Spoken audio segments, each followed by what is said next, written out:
Bueno, hoy vamos a comenzar con un ejercicio que va a sorprender un poco porque se supone que estábamos haciendo ejercicios binarios eh, con dos tipos de receptores, calculamos la probabilidad de error y en este caso vamos a brincar a un caso cuaternario. Entonces, bueno, vamos a ver qué podemos sacar de aquí para seguir avanzando y generalizando.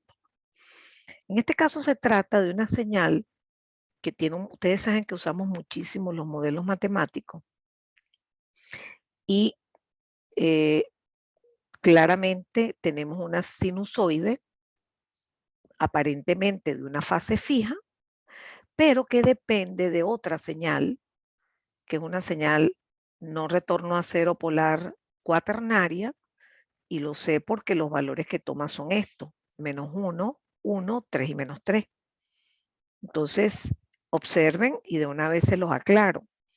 Si usted aquí va sustituyendo los valores, ¿verdad? Usted, por ejemplo, pone -1 y se da cuenta que si usted quiere saber cuál es la fase que tiene ese coseno, la fase real, ese menos lo tiene que colocar dentro de la fase. Entonces tendría que poner 1 y a esto sumarle o restarle pi. ¿Okay? Entonces ese sería el primer valor de fase. No pi cuarto, sino pi cuarto menos pi. Tomo menos pi para que dé un número en valor absoluto más chiquito. Cuando usted sustituye y pone ADT igual a -3 pasa lo mismo. O sea, la amplitud cambia, ¿verdad? Y la fase también, porque bueno, en este caso coincide con la del -1, pero cuando usted coloque 1 o 3, como son números reales positivos, ¿verdad? Entonces ya usted no tiene que agregar ninguna fase aquí y ahí sí la fase es pi cuarto. Es decir, a este nivel del curso usted tiene que interpretar claramente que eso que está allí es una modulación en amplitud y en fase. Y de todo lo visto anteriormente, eso me trae una gran cantidad de herramientas que ya manejo, ¿no? Ya va, espera un momento. Ok, que sentí que se cayó internet. Déjame ver cuánta gente hay, 7. Ok, entonces, eso es nada más de entrada, que usted a esta altura tiene que asimilar qué representa eso, porque siempre usamos modelos matemáticos y usted es el encargado de interpretar esos modelos apropiadamente. Cuando uno se refiere a qué fases toma ese coseno, porque se trata de una modulación de fase, por ejemplo, usted tiene que seguir las normas del espectro bilateral que se dieron en señales, que para comenzar la amplitud siempre tiene que ser positiva y la fase siempre tiene que estar referida a coseno. ¿Okay? Entonces eso usted lo tiene que respetar para poder llegar a la conclusión de cuáles serían los valores de fase en este caso. ¿Okay? Algo bien importante es que además me dicen que esa señal es enviada por un canal AWGN, porque aquí se ve que lo único que hace es tomar ruido blanco gaussiano y de media cero, ¿verdad? Y lo recibe este esquema, esta estructura circuital que está aquí. Entonces allí, sin darnos cuenta, nosotros de repente vemos eso y dice, oye, pero qué raro. Pues la profesora siempre ha dicho que las modulaciones, en general, las modulaciones de amplitud fase tienen dos bases, una que es coseno y una que es seno. Sí, sí, eso es cierto, absolutamente. Pero eso es porque yo me salto el procedimiento Gram-Schmidt y lo hago de una manera perfectamente válida. Pero en este caso, yo estoy diciéndoles que tiene una sola base, por lo tanto, inmediatamente usted se anota en pensar que esa base puede ser esta que está aquí, por supuesto, con una amplitud adecuada para que tenga energía unitaria. Entonces observen que el decirme que el receptor tiene una sola base es una ayuda, que puede que nos sorprenda en una primera instancia, pero tenemos que entender que yo, por ejemplo, en el simulador, usted va a tener, si usted hace este ejercicio, le va a aparecer exactamente una base. ¿De acuerdo? Entonces, allí uno está siguiendo el procedimiento Gram-Schmidt y se da cuenta que los valores de fase son pi cuarto y pi cuarto menos pi, que es el opuesto. Entonces usted no necesita sino una sola base. Entonces le van a quedar los símbolos en una diagonal. En el caso que usásemos coseno y seno, quedarían en una diagonal. Aquí no. Aquí quedan montados sobre la base U sub 1. Ya eso lo vamos a discutir. Entonces fíjense cómo vamos avanzando, ¿no? Entonces ahora sí ya empieza la primera pregunta, que dice lo siguiente. Cuando A de t es 1, el valor y de t máximo, o sea, y de t 0, es 0.1. ¿Okay? Determine los máximos valores de y de t para los otros símbolos y además los umbrales de decisión. Entonces aquí usted se da cuenta que primero, si eso corresponde a este valor de A de t, pues como el sistema es lineal, usted tiene claramente la respuesta. Usted ya sabe cuáles son los otros valores. Para este sería el negativo, o sea, menos 0.1. Para este sería 3 veces este, o sea, 0.3. Y para este sería menos 0.3. Y los umbrales de decisión, ya vamos a discutir un poco más de eso, estarían en el medio de esos valores, de cada pareja de símbolos vecinos. ¿Okay? Hay algo que quiero insistirles, y es que cuando usted tiene un receptor Gram-Schmidt, los valores que usted va teniendo aquí, cada vez que a la entrada de esto hay un símbolo, en este caso son 4 símbolos, S1, S2, S3, S4. Si usted hace la constelación en esta entrada del receptor, los valores de la salida van a ser idénticos a las proyecciones de los símbolos en la base. ¿Okay? Entonces, en este caso particular, dado que prácticamente me dijeron cuál era la base, solamente soy yo la responsable de colocar aquí la amplitud correcta. ¿Por qué yo coloqué esto aquí? Porque la frecuencia de portador es 100 veces F símbolo, o sea, es múltiplo entero. Entonces me doy, digamos, el permiso de poner raíz de 2Fs. Y listo, ¿no? Ok, entonces, fíjense toda la cantidad de información que estamos sacando del ejercicio, ¿verdad? Y fíjense que esto, digamos, está muy asociado a lo que hemos visto hasta ahora. A pesar de que ahora es que estamos haciendo formalmente el paso por el canal y por el receptor, muchas de estas cosas nosotros ya las habíamos analizado. ¿Okay? Entonces, fíjense que aquí yo tengo que representar la constelación y me va a quedar exactamente estos valores. Es decir, tomando la información de que los voltajes Y de T0 que me están dando aquí, que son 0.1 menos 0.1, 0.3 y menos 0.3, tienen que corresponder a la constelación en este punto. ¿Por qué hago tanto énfasis? Porque una cosa es la señal transmitida y otra cosa es la señal recibida. En este caso parece que no hay atenuación y de esa manera a mí me están como llevando de la mano para que yo, digamos, pueda usar también la constelación en el transmisor, porque si no hay atenuación, las dos constelaciones son idénticas. Entonces, lo que quiero afirmar es que aquí definitivamente usted tiene la seguridad de que esta es la constelación.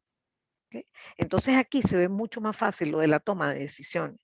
Usted sabe que usted va a recibir estos 4 valores y usted dice, ¿cómo sabré yo, viendo los valores aquí, si yo recibí el símbolo? Vamos a llamar a este símbolo 1, símbolo 2, símbolo 3 y símbolo 4. Bueno, usted va a plantearse umbrales en los medios de los vecinos. Y en los medios, ¿por qué? Porque los símbolos van a ser equiprobables. ¿Okay? Entonces aquí usted va a decir, por ejemplo, que si Y de T0 más el ruido es menor que este valor, usted va a afirmar que el símbolo recibido fue este. Pero si el símbolo, perdón, si el voltaje a la salida está entre estos umbrales, entre menos 0.2 y 0, usted va a decidir que el símbolo fue este. Si en cambio el voltaje recibido está en esta zona, usted va a decidir que es este. Y si el voltaje es mayor que este valor, usted va a decidir que es este. Entonces, eso es importante para que vean la situación que está planteada. Muy bien. Una vez hecho eso, nosotros vamos a hacer lo que yo digo, calcular la probabilidad de error a mano. ¿Okay? La probabilidad de error la vamos a calcular usando más o menos la estructura que hicimos para binario, pero extendida a 4 símbolos. Recuerden que estoy usando probabilidades condicionales, entonces voy a preguntarme cuál es la probabilidad de error tal que transmito el símbolo 1 por la probabilidad del símbolo 1, más la probabilidad de error tal que transmito el símbolo 2 por la probabilidad del símbolo 2 y así sucesivamente. Entonces aquí nos damos cuenta que aquí estamos colocando la probabilidad condicional del primer símbolo. Ojo con lo que viene ahora. Para este símbolo hay dos posibilidades de equivocarse, claro, porque él se puede equivocar hacia arriba o hacia abajo, brincando el umbral de la izquierda o brincando el umbral de la derecha. Lo mismo pasa con el tercer símbolo, que es el que me arroja 0.1 como y de t0. Y finalmente tenemos el último símbolo, y observen cómo me estoy planteando la probabilidad. Ya sé que tengo que estudiar la situación para cada símbolo. Si yo sé, caramba, disculpen, pero esto me parece preocupante, este correo que me está llegando. Disculpen. Ay, Dios mío. Bueno, después me encargo en el break. Bueno, entonces tengo que estudiar cada caso y me ayudó muchísimo de la constelación. Yo me pregunto, aquí está el umbral que es menos 0.2. ¿Cuánto me equivocaría en la detección sabiendo que yo juré que yo había transmitido este símbolo? Bueno, mira, lamentándolo mucho, ¿verdad? Si ese voltaje más el ruido supera este umbral hacia acá, a ti no te importa si se convirtió en este símbolo. No, no, eso no te importa. Ni nunca te vas a preocupar por eso. Lo que sí sabes es que vas a estar cometiendo un error. Porque cuando menos 0.3 más el ruido sea, por ejemplo, menos 0.12, tú dices, me fregué.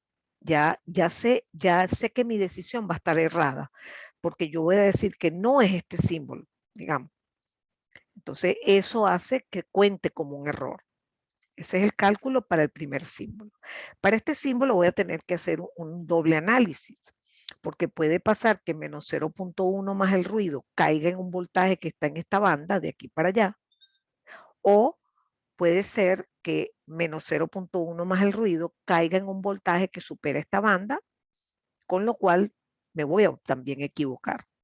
Entonces, fíjense que esta es la forma de, como yo digo, calcular la expresión de probabilidad de error a mano, a pie, es decir, de manera muy rudimentaria. Y digo esto porque después vamos a encontrar algunos trucos o caminos más cortos para poder llegar a la misma expresión de la probabilidad de error. Entonces, el siguiente paso, después de haber hecho el análisis para cada símbolo, por ejemplo, vamos a terminar con este, que es uno de los más fáciles. Yo me voy a equivocar si 0.3 más el ruido es menor que 0.2.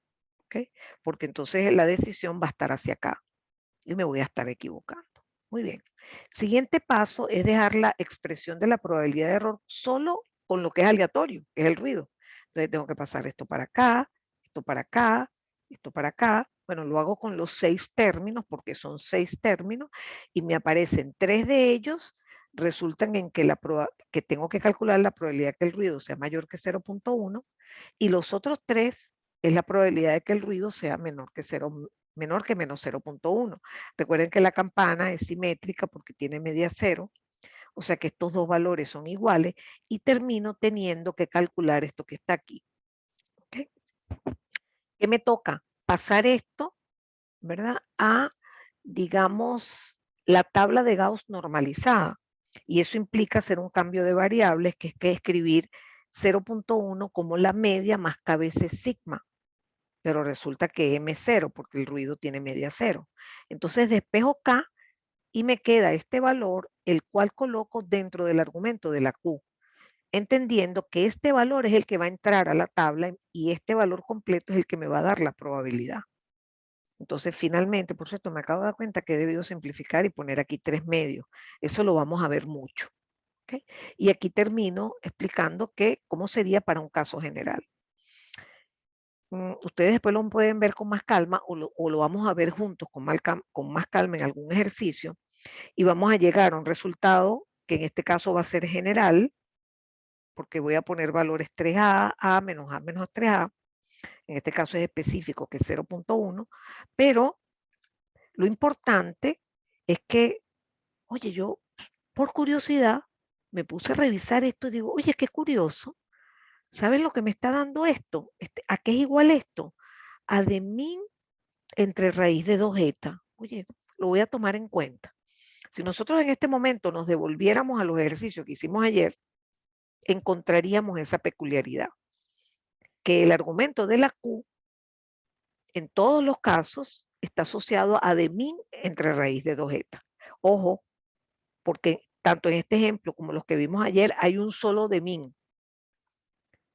Hay modulaciones en donde usted tiene símbolos cuyo de min es uno y otros símbolos cuyo de min es otro. Y vamos a hacer también ejercicios de eso.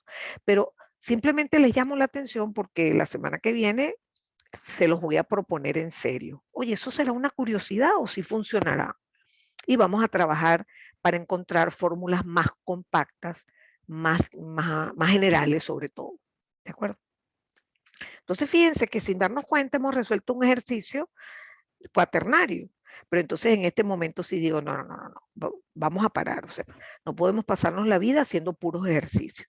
Vamos por lo menos a empezar a generalizar, porque hasta ahora yo nada más vi, por ejemplo, transmisión binaria polar. ¿Okay? Pero no tengo idea, ni siquiera para ese caso tan sencillo, de cuál sería el receptor óptimo. Entonces vamos a plantear una estrategia que me permita encontrar el receptor óptimo para este caso particular. La transmisión son pulsos con una forma arbitraria, PDT, y su negativo. ¿Okay? ¿Cómo se plantea el despeje de este HR óptimo que parece súper difícil, porque es un problema de optimización? ¿Qué tengo yo claro? Yo tengo ya muy claro que la probabilidad de error da esto porque es una transmisión binaria polar para cualquier receptor. Este resultado fue el primero que obtuvimos. Entonces resulta que yo también sé, porque trabajo con Gauss, que en la medida que este argumento sea más grande, la probabilidad va a bajar. Y eso es lo que yo quiero. Entonces me voy a plantear como objetivo en este escenario, en este circuito, en este diagrama de bloque, maximizar esta relación numérica. Pero, digamos, como pasó, por ejemplo, para despejar los coeficientes de Fourier, utilizar, digamos, maximización de cantidades que pueden ser positivas o negativas no es un buen negocio. Nosotros aprendimos, por ejemplo, a usar el error cuadrático medio. Entonces aquí, por cuestiones prácticas, voy en vez de maximizar y de t0 sobre sigma, voy a maximizar su cuadrado. Y ahora voy a hacer una trampita, porque yo sé que y de t0 es real. Pero bueno, permítanme poner valor absoluto al cuadrado. En realidad no estoy haciendo nada porque y de t0 es real, pero eso me va a permitir encajar en un teorema matemático que me va a llevar fácilmente a la solución y despeje del receptor óptimo. Entonces voy a plantear maximizar esto que está aquí. Módulo de y de t0 al cuadrado sobre sigma al cuadrado. Ok, de alguna manera tengo que maximizar y tengo que poner ambas cantidades en función de HR. ¿Por qué? Porque eso es lo que tengo que despejar. ¿Okay? Muy bien, entonces vamos a hacer algo. Si yo paso por este filtro y trabajo en frecuencia, esto sería P mayúscula de F. Ustedes saben que en frecuencia es P de F por HR. Esto que está aquí es la salida aquí en frecuencia. Vamos a llamarla Y de F. ¿Okay? Perfecto, pero es que yo no quiero Y de F, yo quiero Y de T. Bueno, antitransfórmalo. Y entonces pongo aquí la fórmula de antitransformada de Fourier y la evalúo en T sub 0. ¿Ok? Porque yo estoy maximizando Y no en cualquier parte, sino en un punto específico que he decidido llamar T sub 0. Por lo tanto, toda esta expresión que está aquí es efectivamente Y de T0, su magnitud al cuadrado. Perfecto. Y en el ruido, ese es facilísimo porque yo lo manejo sabiendo que aquí yo tengo una densidad de ruido que la voy a llamar Gn. ¿Ok? Y yo sé que Gout es igual a Gin por el módulo de H al cuadrado. O sea que esto que está aquí es la densidad a la salida, o sea, es Gout. Pero yo no quiero Gout, yo quiero es la potencia. Acuérdense que vamos a aceptar que el ruido tiene media cero, o sea que la potencia C es igual a la de C. Esto es la varianza, que es igual a la potencia C, y es igual a la potencia total en este caso particular. ¿Y cómo se saca eso? Integrando la D. O sea que aquí hago la integral y calculo la potencia total de ruido a la salida. Listo. Parece muy fácil, pero no lo es. O mejor dicho, parece muy difícil, pero no lo es. ¿Okay? Se puede ver de dos ópticas. La idea es que yo despeje de aquí HR óptimo. No, honestamente se ve bastante complicado. Entonces, ¿qué hacemos nosotros? Nosotros nos vamos a valer de algo que se usa en variable compleja en los cursos de análisis y cálculo matemático, que tiene que ver y tiene el nombre de la desigualdad de Schwartz. Esa desigualdad se usa justo para muchos problemas de optimización y afirma lo siguiente. Si usted tiene una función matemática B de f, ellos no la plantean con la variable f, pero a mí me conviene, y la multiplica por una función matemática, por el conjugado de una función matemática w, la integra y le toma el módulo al cuadrado, usted sabe que eso está acotado. Es decir, esta integral va a ser menor que el producto de estas dos integrales. ¡Wow! Qué interesante, ¿no?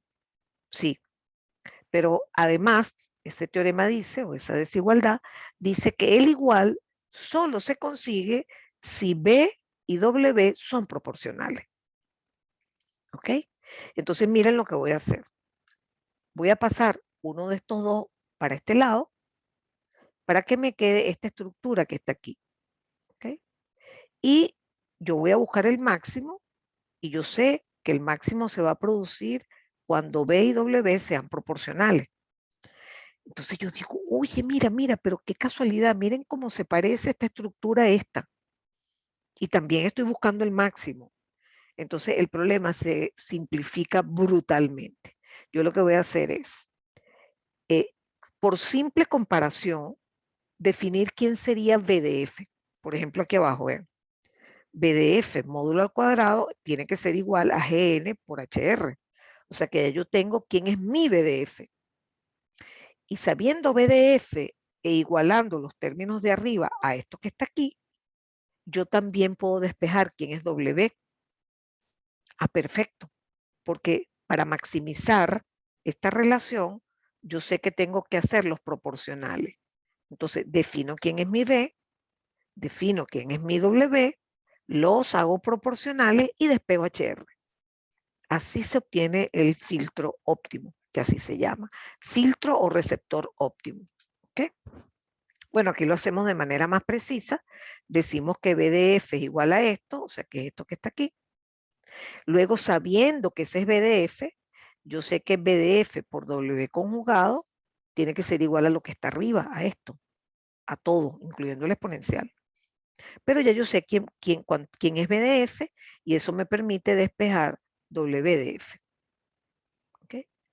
Al hacerlos proporcionales, para asegurar que se está logrando un máximo de esta división, de esta relación de integrales, ¿okay?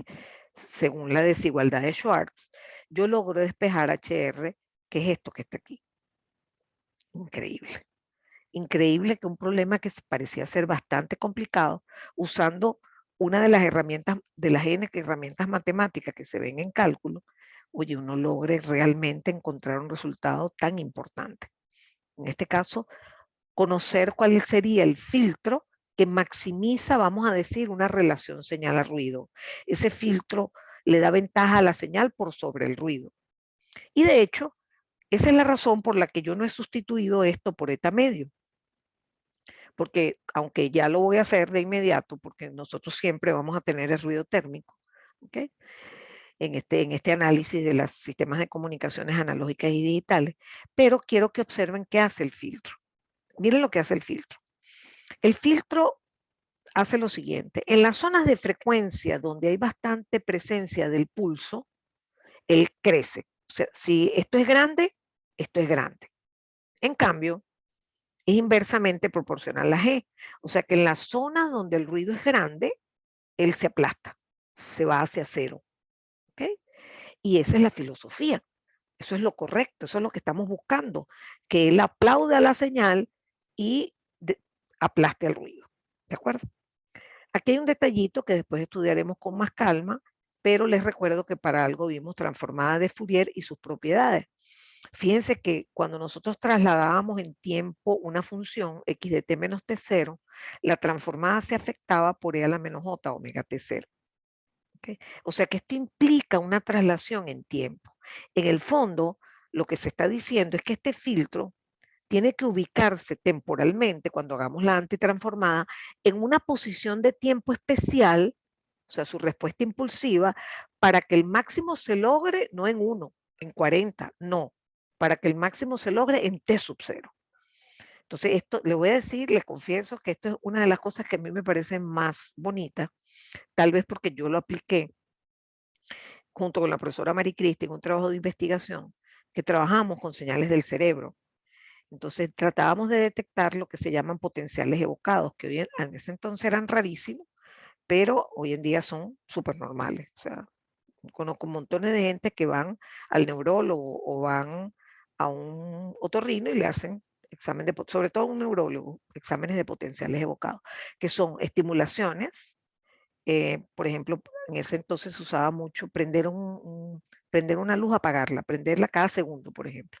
Y entonces el cerebro, aparte de la actividad cerebral normal que todos tenemos, se le suma una pequeñísima señal, ¿verdad? Y entonces nosotros usamos filtraje óptimo para sacarla, porque la información del potencial evocado me da información, por ejemplo, para gente epiléptica, para saber cómo está evolucionando cuando le das una droga, un medicamento a una persona, o sea que tiene numerosas aplicaciones y hoy en día más.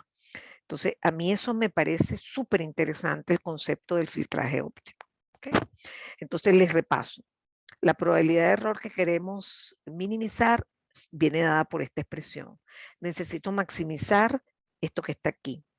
Para maximizarlo, ¿verdad? Lo convierto en una desigualdad de Schwartz. Y fíjense que aquí, un detalle muy importante que quiero que vean. Recuerden que esto es módulo de BDF al cuadrado. Entonces dejé del lado derecho el módulo de W. Les recuerdo cómo era la desigualdad de Schwartz. ¿No? Fíjense que pasé este para acá, esta integral, y dejé esta del lado derecho.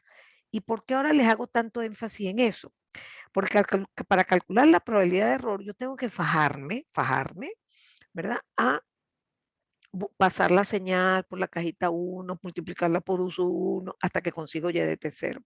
Y lo mismo el filtro, perdón, el ruido. Pero ojo, si a mí lo que me interesa es obtener esto, basta que yo obtenga esto. Saco esa cuenta y ya. Ah, pero ya va, ¿y quién era W? Bueno, W usted lo despejó de por aquí, ¿no? Aquí lo tiene, aquí se lo estoy recordando. Entonces, sencillamente, en un ejercicio arbitrario, usted en vez de estar pasando la señal por toda esa cadena y el ruido, no. Tome la expresión de esto. Usted sabe, por ejemplo, que vamos a suponer que el pulso es un pulso rectangular o es una sinusoide, lo que usted quiera. Usted le sabe sacar la transformada. ¿Ah? El ruido va a ser siempre blanco. Entonces esto va a ser raíz de eta medio. Bueno, usted mete esto, le saca el módulo, integra y ya tiene el valor de y de T0 sobre sigma al cuadrado. Y se ahorró un trabajo enorme. Entonces por eso es que quiero llamarles la atención porque, digamos, se nos simplificaría la vida. ¿Ok? Ahora bien, este filtro lo que está haciendo es maximizar esta relación. ¿Okay? Y yo lo hice hasta ahora con una densidad espectral genérica por razones didácticas, para que ustedes vieran que el ruido rechaza, el filtro rechaza lo que es ruido y amplifica, vamos a decirlo así, aumenta el nivel de la señal. Esa es su tarea. Pero resulta que en nuestro caso siempre siempre la densidad espectral va a ser eta medio. Entonces la voy a sustituir y me va a dar esto. ¿Okay? Pongan atención a lo que les voy a comentar. Fíjense que aquí yo lo que hice fue seguirme a mí misma el consejo. En vez de estar pasando cada señal y cada ruido por el sistema, yo uso esta fórmula, porque a mí en el fondo lo que me interesa es determinar y de T0 sobre sigma. Entonces aquí, como Gn, ¿verdad? Es eta medio, hacer esta división, que es el módulo de PDF al cuadrado entre eta medio, se convirtió en esto, fíjense, aquí, esto que está aquí. ¿Okay?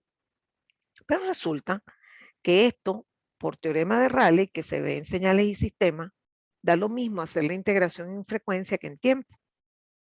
De tal manera que efectivamente y de T0 sobre sigma al cuadrado se obtiene facilísimo, facilísimo, para el caso en que Gn es o corresponde a ruido blanco.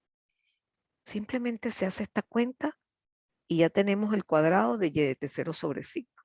Le sacamos la raíz, lo metemos aquí, ya tenemos la probabilidad de error. ¡Wow! Súper fácil, súper fácil. ¿De acuerdo? Y fíjense que hemos aplicado cosas, por un lado, de procedimientos de cálculo general y por otro lado, teoremas de la transformada de Fourier.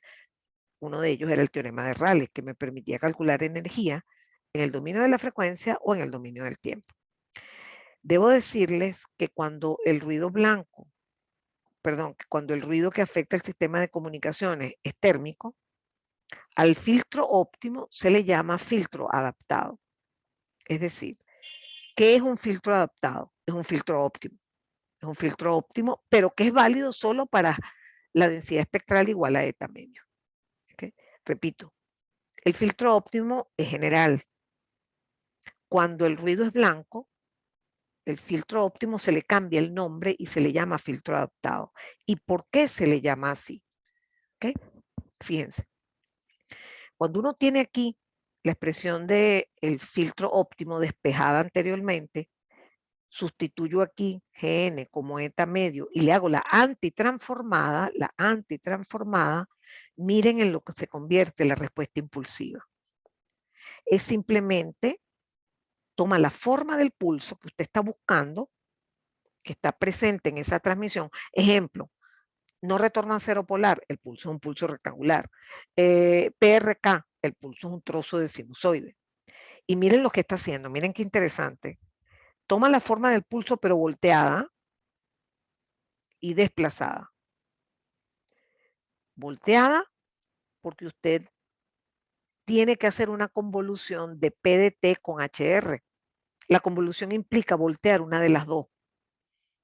Entonces, en el fondo, este volteado de este filtro lo que está haciendo es asegurar que en algún punto de la convolución usted va a alcanzar un máximo. Y ese máximo lo va a alcanzar en T igual T0.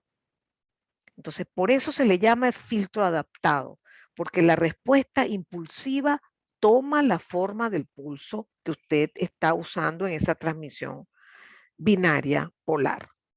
¿Okay? Entonces, esto honestamente es un resultado valiosísimo, ¿okay? Porque primero lo hemos generalizado. Ahora ya podemos aplicarlo a cualquier forma de pulso, pero una vez que hemos alcanzado este propósito, me voy a devolver para acá. Fíjense, acabo de decir que yo puedo encontrar y de t0 sobre sigma al cuadrado, que al meterle la raíz cuadrada me permite calcular la probabilidad de error y me ha dado esto.